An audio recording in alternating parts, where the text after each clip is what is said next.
اوكي يا شباب، وخلونا في حلقة النهاردة ونبتدي من البداية خالص ونتعلم ازاي نقسم الورق بأكتر من طريقة. خلونا بقى نبتدي بأول طريقة معانا النهاردة، وهي ازاي تقسم الورق بإيد واحدة بس. كل مطلوب منك في الحركة دي علشان تعرف تتقنها ان انت تمسك الورق بالشكل ده. هيبقى عندك صابع هنا وصابع فوق هنا وصابعين ماسكين الورق بالشكل ده.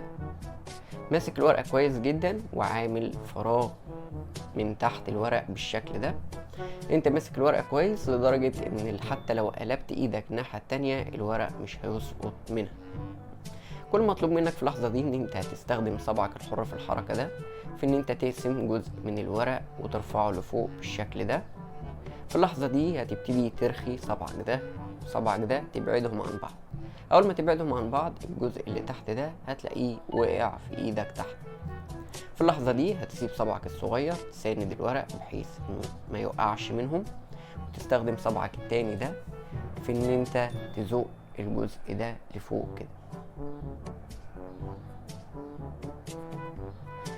كده هتفضل تزق الجزء اللي تحت لفوق بالشكل ده لحد ما يبقى فوق الجزء ده بالشكل ده.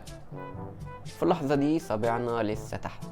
اول ما يوصل للمرحلة دي هنطلع صابعنا من تحت الورق كده، هيقعوا الجزئين فوق بعض. طيب نشوفها مرة تاني بسرعة. عندنا صابع هنا صابع هنا وصابعين هنا ماسكين الورق بالشكل ده، وعندنا فراغ هنا. هنستخدم صابعنا الكبير ده في انه يقسم جزء من الورق كده، وهنستخدم صابعنا ده في انه يرفع الجزء اللي تحت لفوق كده. اول ما يرفع الجزء ده ويوصلوا للمرحلة دي بحيث ان الجزء ده يبقى فوق الجزء ده، هنبتدي نطلع صابعنا واللي هو اساسا تحت نطلعه لبره كده. اول ما نطلعه لبره هنلاقي ان الجزئين وقعوا فوق بعض. طيب اوكي يا شباب، وخلونا نخش على تاني حركة معانا، وهي الحركة اللي ناس كتير جدا منكم بيستخدموها، بس كان لازم اشرحها علشان هنحتاجها في الخدعة اللي جاية. مبدئيا علشان نبتدي نعمل الحركة دي لازم نمسك الورق بالشكل ده. هنستخدم صابعنا الاتنين دول، هنحطهم في بداية الورق كده، هيمسكوا الورق من فوق. هنستخدم صابعنا الكبير ده هنحطه في نهاية الورق من تحت بالشكل ده. كده عندنا جزء من الورق هنا حر وجزء هنا كمان حر. كده هنستخدم صابعنا ده في انه يمسك الورق من هنا ويرفع جزء منه لفوق كده. هنلاحظ هنا ان الورق بتاعنا الجزء اللي احنا رفعناه لسه تحت صابعنا اللي في الوسط ده. في اللحظة دي هنستخدم صابعنا الشمال ده في اننا نوجه الجزء ده من الورق ناحية الشمال بحيث انه يبعد عن صابعنا ده. في اللحظة دي هنبتدي نستخدم ايدينا كمان الشمال وهنستلم الجزء اللي فوق بالشكل ده. طيب مرة تاني هنستخدم صابعنا ده في ان احنا نرفع جزء من الورق كده، وهنبتدي ناخد الجزء ده ناحية الشمال كده. هنستخدم ايدينا الشمال في ان هي تستقبل الجزء ده من الورق كده. شوية تدريب صغيرين وهتبتدي تعرف تعملها بمنتهى السهولة. خلينا بقى نخش على تالت طريقة، وتالت طريقة عندنا بقى ما تختلفش عن تاني طريقة في الأداء، ما تختلفش كتير، بتختلف في خطوة واحدة بس. خلونا نشوف في البداية ازاي نمسك الكوتشينة. هنمسك بالشكل ده نفس المسكة بتاع الطريقة اللي فاتت، صابعين من هنا وصابع من تحت. كمان هنستخدم صابعنا ده في اننا نقسم الكوتشينة برضو، نقسم منها جزء كده، وكمان هنجيب صابعنا كده ناحية الشمال علشان يبقى الورق ده حر في الحركة بعيد عن صابعنا اللي في الوسط ده بالشكل ده.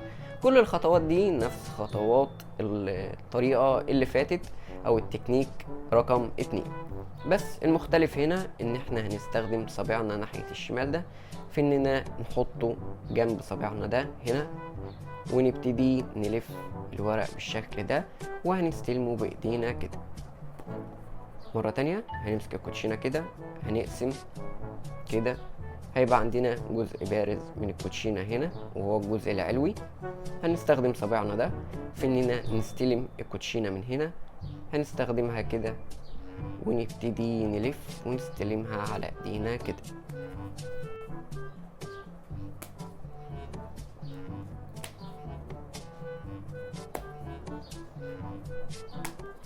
اوكي يا شباب، وخلونا من هنا نروح على رابع طريقة.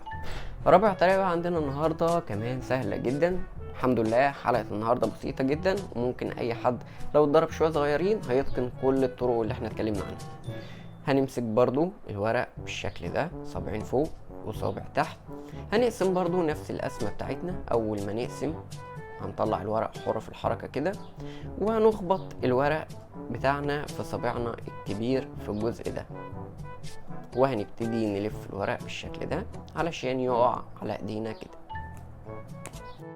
طيب مرة تانية، صابعين هنا فوق صابع تحت. هنقسم الورق بالشكل ده، هنستخدم صابعنا الكبير ده في اننا نلف الورق كده. صابعنا اهو، هنحط الورق هنا، نبتدي نلف ونرميه على بقية ايدينا هنا بالشكل ده.